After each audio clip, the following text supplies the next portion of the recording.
Turim tokį baisoklį savo poliravimo studijai. Problema su kapotų stogu dėl lipdukų. Lipdukai nenusilpa, priimtas sprendimas gruntuoti. Tam, kad neapgrotų senų lipdukų tekstūrą, gruntuojam ir dengsim kitus lipdukus. Tai darbai prasideda. Nuimtos visos raidės emblemos. Štai tokiam pavidėlio sparnas.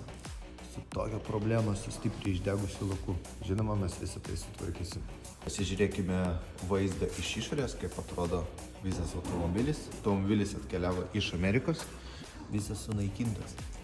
Nu ką, o mes jį prikeliam. Automobilio salonui atlikom giluminį cheminį valymą. Chromuotas detalės aptraukėme juodą plėvelę. Parodyk, kiek yra įbrėžimų, kaip yra jis suniokytas. Pilnas kėbulo poliravimas. Ir atlikome meninį lyginimą kėbului.